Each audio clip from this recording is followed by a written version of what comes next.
السلام عليكم ورحمة الله أيها الأحبة أهلا بكم إلى درسنا الجديد. اليوم ندرس عن التشبيه وأركانه.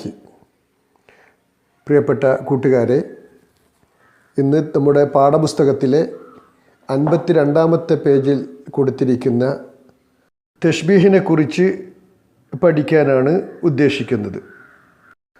نقرأ السطور اللاتية ونكتشف منها المشبه والمشبه به وأدوات التشبيه.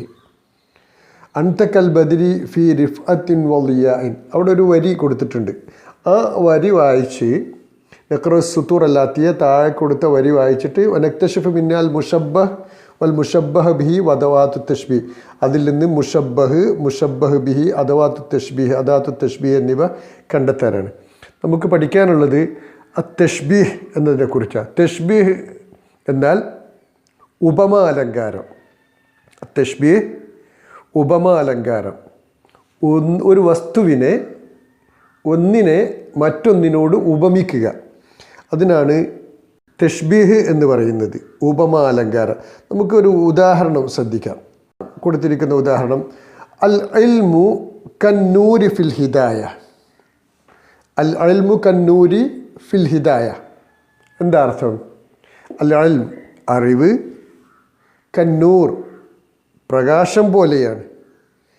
അറിവ് ഒരു സംഗതിയാണ്, പ്രകാശം മറ്റൊന്നാണ്.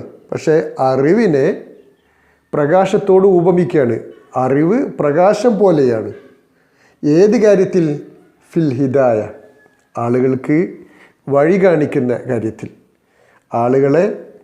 ആളുകൾക്ക് മാർഗദർശനം നൽകുന്ന വിഷയത്തിൽ അറിവ് പ്രകാശം പോലെയാണ്. ഇവിടെ അറിവിനെ പ്രകാശത്തോട് ഉപമിച്ചു. ഏത് വിഷയത്തിൽ? ഫിൽ ഹിദായ എന്ന വിഷയത്തിൽ. ഇതിനെ നമുക്കിനി മനസ്സിലാക്കാനുള്ളത് അർക്കാനു തശ്ബീഹാണ്. തശ്ബീഹിൻ്റെ ഭാഗങ്ങൾ, അതിൻ്റെ ഘടകങ്ങൾ. എത്ര? 4 ഘടകങ്ങളാണ് തശ്ബീഹിനുള്ളത്. 4 റുക്കുനുകളാണ്. അർക്കാനു തശ്ബീഹി അർബ. തശ്ബീഹിൻ്റെ ഘടകങ്ങൾ, റുക്കുനുകൾ 4 ഏതൊക്കെയാണ് കൊടുത്തിരിക്കുന്നത്? അൽ മുഷബ്ബഹ്, അദാത്തു തശ്ബീഹ്, അൽ മുഷബ്ബഹ് ബിഹി, പിന്നെയോ വജ്ഹു ഷബ്ഹ്. എന്താ മുഷബ്ബഹിന് ഉദാഹരണം കൊടുത്തിരിക്കുന്നത്? അൽ ഇൽമ്. ഇൽമ് ഏതിനെയാണോ ഉപമിക്കുന്നത് അതിനാണ് മുഷബ്ബഹ് അഥവാ ഉപമാനം എന്ന് പറയുന്നത്.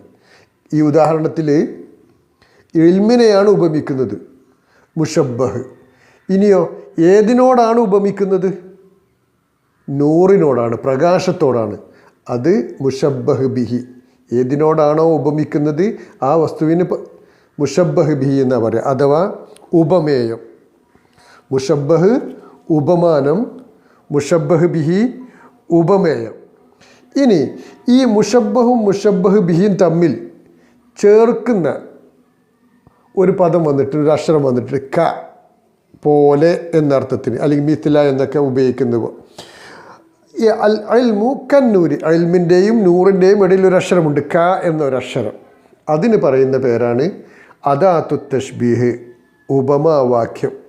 അഥവാ അദാത്തു തശ്ബീഹ്, അദാത്തു തശ്ബീഹ്. നമ്മുടെ പാഠപുസ്തകത്തിൽ അത് പറയുന്നില്ല, അതിൻ്റെ 3 രൂപങ്ങളെ പറയുന്നുള്ളൂ. നമുക്ക് വിശദമായിട്ട് തന്നെ മനസ്സിലാക്കാം. 4 ഘടകങ്ങളാണുള്ളത്. മുഷബ്ബഹ് ഉപമാനം, മുഷബ്ബഹ് ബിഹി ഉപമേയം, അദാത്തു തശ്ബീഹ് ഉപമാവാക്യം അഥവാ ഉപമിക്കാൻ ഉപയോഗിക്കുന്ന ആ അക്ഷരം. അടുത്തത് വജ്ഹു ഷബ്ഹ്. വജ്ഹു ഷബ്ഹ് എന്താ? വജ്ഹു ഷബ്ഹ് എന്ന് പറഞ്ഞാൽ മുഷബ്ബഹും മുഷബ്ബഹു ബിഹിയും സാമ്യമുള്ള പൊതുബന്ധം സൂചിപ്പിക്കുന്ന പദം. ഇൽമ് അതും ആളുകൾക്ക് വഴി കാണിക്കുന്നുണ്ട്, നൂറും വഴി കാണിക്കുന്നുണ്ട്. ഈ ഇൽമിലും മുഷബ്ബഹും മുഷബ്ബഹ് ബിഹിയും ഉൾക്കൊള്ളുന്ന പൊതുബന്ധം സൂചിപ്പിക്കുന്ന പദത്തിനാണ് വജ്ഹു ഷബ്ഹ് എന്ന് പറയുന്നത്. മുഷബ്ബഹ് ബിഹി, അദാത്തു തശ്ബീഹ്, വജ്ഹു ഷബ്ഹ്. ടെക്സ്റ്റ് ബുക്കിൽ കൊടുത്തിരിക്കുന്ന ഒരു ഉദാഹരണം ശ്രദ്ധിക്കാം. അർക്കാനത്ത് അൽ മുദർരിസത്തു കൽ ഉമ്മി ഫി തർബിയ. അതിലെ മുഷബ്ബഹ് മുദർരിസത്ത് അല്ലേ, അധ്യാപിക മാതാവിനെ പോലെയാണ്. ഫിത്തർബിയ കുട്ടികളെ വളർത്തുന്ന കാര്യത്തിൽ, ശിക്ഷണം നൽകുന്ന വിഷയത്തിൽ. അദാത്തു തഷ്ബീഹ് കാഫ്, മുഷബ്ബഹ് ബിഹി അൽ ഉമ്മ്, വജുഹു ഷബഹ് ഫിത്തർബിയ, അൽ മുദർരിസത്തു കൽ ഉമ്മി ഫിത്തർബിയ, മുഷബ്ബഹ്, അദാത്തു തഷ്ബീഹ്, മുഷബ്ബഹ് ബിഹി, വജുഹു ഷബഹ്. ഇനി നമുക്ക് നമ്മുടെ പുസ്തകത്തിൽ കൊടുത്തിരിക്കുന്ന ഉദാഹരണം ഒന്ന് ചർച്ച ചെയ്യാം. അൻത കൽ ബദിരി ഫി റിഫ്അത്തിൻ വളിയാഇൻ. അൻത നീ, കൽ ബദർ പൂർണ്ണചന്ദ്രനെ പോലെയാണ്, ഫി റിഫ്അത്തിൻ വളിയാഇൻ ഉന്നതിയിലും പ്രകാശം നൽകുന്ന കാര്യത്തിലും. ഇതിൽ മുഷബ്ബഹ് അൻത നീ, നിന്നെയാണ് ഉപമിച്ചിരിക്കുന്നത്. കൽ ബദർ ഏതിനോട്? പൂർണ്ണചന്ദ്രനോട്. കാഫ് അദാത്തു തഷ്ബീഹ്, അൽ ബദർ മുഷബ്ബഹ് ബിഹി. നമ്മൾ പഠിച്ച മറ്റൊരു റുക്കനാണ് വജുഹ് ഷബഹ്, റിഫ്അത്തും വളിയാഇൻ, ഫി റിഫ്അത്തിൻ വളിയാഇൻ, മുഷബ്ബഹ്, മുഷബ്ബഹ് ബി. നുലാഹിൽ ജുമല താലിയ, താഴെ കൊടുത്ത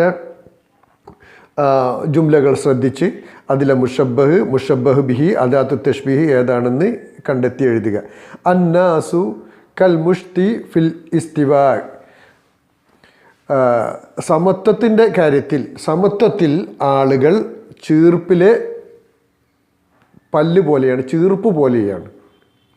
അൽ ഉമ്മു കൽ മദ്രസത്തി ഫിത്തർബിയ നമ്മൾ പഠിച്ച ഉദാഹരണം. അൻത കൽ ബഹരി ഫിൽ ജൂദ്. ഉദാരതയിൽ താങ്കൾ സമുദ്രമാണ്, സമുദ്രത്തെ പോലെയാണ്.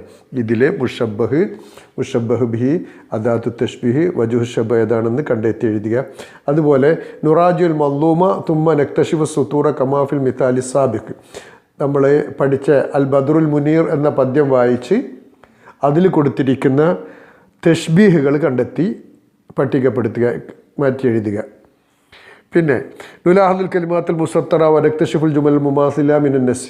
അടുത്ത പ്രവർത്തനം, അടിവരയിട്ട പദങ്ങൾ ശ്രദ്ധിച്ച് സമാനമായ പദങ്ങൾ പാഠഭാഗത്തിൽ നിന്ന് കണ്ടെത്തുക. ഖറജ്ന മാ അമീരിൽ മുഅ്മിനീൻ, ഖറജ്തു മാ അമീരിൽ മുഅ്മിനീൻ. നമ്മൾ പഠിച്ചതാണ്. ഖറജ്ന ഞങ്ങൾ പുറപ്പെട്ടു, ഖറജ്തു ഞാൻ പുറപ്പെട്ടു. ആ രണ്ട് സമാനമായ പദങ്ങൾ പാഠഭാഗങ്ങളിൽ വന്നിട്ടുണ്ട്, അത് കണ്ടുപിടിച്ച് എഴുതുക. മറ്റൊന്ന് 53-ാമത്തെ പേജിലെ ഒരു ചെറിയ പാരഗ്രാഫ്, ഒരു സംഭവ കഥ. പിന്നെ കുല്ലുന സവാ, കുല്ലുന സവാ, ഞങ്ങളെല്ലാവരും സമന്മാരാണ്. ഒന്ന് വായിക്കാം. കാന നബി സല്ലല്ലാഹു അലൈഹി വസല്ലം യുഹിബ്ബുൽ അമൽ. പ്രവാചകൻ സല്ലല്ലാഹു അലൈഹി വസല്ലമ ജോലി ചെയ്യാൻ ഇഷ്ടപ്പെടുന്ന ഒരാളായിരുന്നു. വയുഹിബ്ബു അൻ യകൂന ഹുവ വ അസ്ഹാബുഹു ഫീഹി സവാഅൻ. വയുഹിബ്ബു അതോടൊപ്പം പ്രവാചകൻ ഇഷ്ടപ്പെട്ടിരുന്നു അൻ യകൂന ഹുവ വ അസ്ഹാബുഹു അദ്ദേഹവും തൻ്റെ അനുചരന്മാരും ജോലി ചെയ്യുന്ന കാര്യത്തിൽ ഫീഹി സവാ സമന്മാരായിരിക്കണം, തുല്യരായിരിക്കണം.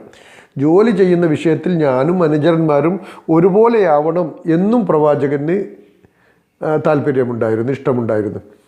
പ്രവാചകൻ ആഗ്രഹിച്ചിരുന്നു.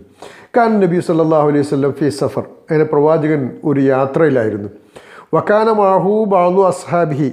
കൂടെ ഏതാനും സഹാബികളുണ്ട്, അനുചരന്മാരുണ്ട്. ഫജാ വക്തു താം. അങ്ങനെ ഭക്ഷണത്തിൻ്റെ സമയം വന്നു. ഫതലബ യഅദാദ ഷാത്തിൻ. അങ്ങനെ ഒരു ആടിനെ ഭക്ഷണത്തിന് വേണ്ടി തയ്യാറാക്കാൻ പ്രവാചകൻ സല്ലല്ലാഹു അലൈഹി വസല്ലം തലബ ആവശ്യപ്പെട്ടു. ഖാല റജുൽ. അപ്പോൾ ഒരു സഹാബി പറഞ്ഞു, അലയ്യദബുഹ, പ്രവാചകരെ ഞാൻ അറുത്തോളാം. ഖാല ആഖർ.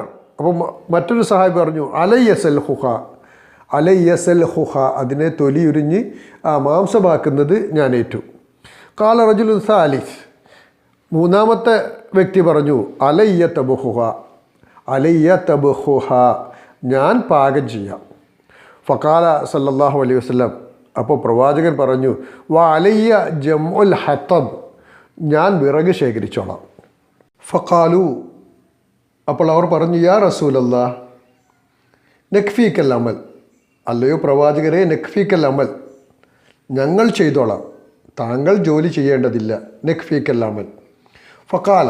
അപ്പോൾ പ്രവാചകൻ പറഞ്ഞു, അലിംതു അന്നക്കും തക്ഫൂനനി, എനിക്കറിയാം നിങ്ങൾ എന്നെക്കൊണ്ട് ജോലി ചെയ്യിക്കില്ല എന്ന്. വലാക്കിൻ, പക്ഷേ, അക്രഹു അൻ അത്തമയ്യസ മിൻ അസ്ഹാബി ബിഷൈൻ, അക്രഹു, ഞാൻ ഇഷ്ടപ്പെടുന്നില്ല, അൻ അത്തമയ്യസ മിൻ അസ്ഹാബി ബിഷൈഇൻ, എൻ്റെ അനുചരന്മാരിൽ നിന്ന് ഏതെങ്കിലും ഒരു വിഷയത്തിൽ മാറി നിൽക്കാൻ, വേറിട്ട് നിൽക്കാൻ ഞാൻ ഇഷ്ടപ്പെടുന്നില്ല. വ ഇന്നല്ലാഹു സുബ്ഹാനഹു വ തആല യക്റഹു, അള്ളാഹു വെറുക്കുന്നു, അള്ളാഹുവിന് ഇഷ്ടമില്ല, മിൻ അബ്ദിഹി, അവൻ്റെ അടിമയിൽ നിന്ന്, അൻ യറാഹു മുത്തമയ്യിസം ബൈന അസ്ഹാബിഹി, തൻ്റെ കൂട്ടുകാർക്കിടയിൽ പ്രത്യേകമായി അവനെ കാണുക, അല്ലെങ്കിൽ കൂട്ടുകാരിൽ നിന്ന് വേറിട്ട് നിൽക്കുക എന്നത് ഒരു അടിമയെ സംബന്ധിച്ചിടത്തോളം അള്ളാഹുവിന് ഇഷ്ടമില്ലാത്ത കാര്യമാണ്. ഒന്നിച്ചാകുമ്പോൾ എല്ലാവരും ഒരുപോലെ ആയിരിക്കണം. കൂട്ടുകാരിൽ നിന്ന് ഞാൻ മാത്രം ഒന്ന് വേറിട്ട് നിൽക്കുക, മാറി നിൽക്കുക, അല്ലെങ്കിൽ ഞാൻ മാത്രം ഉയർന്നവൻ എന്ന ഒരു ചിന്താഗതി ശരിയല്ല എന്നാണ് പ്രവാചകൻ സല്ലല്ലാഹു അലൈഹി വസല്ലമയുടെ ജീവിതത്തിലെ ഈ സംഭവം നമ്മെ മനസ്സിലാക്കി തരുന്നത്. ഈ നമ്മുടെ 3-ാമത്തെ യൂണിറ്റ് ഇവിടെ അവസാനിക്കുകയാണ്. ഈ യൂണിറ്റിലെ കഴിഞ്ഞ പ്രവർത്തനങ്ങളൊക്കെ കൂട്ടുകാർ ഒന്നുകൂടെ പരിചയപ്പെടുക. ഇൻഷാ അല്ലാഹ് 4-ാമത്തെ യൂണിറ്റിൽ വീണ്ടും കാണാം. അസ്സലാമു അലൈക്കും വറഹ്മത്തുള്ളാഹി.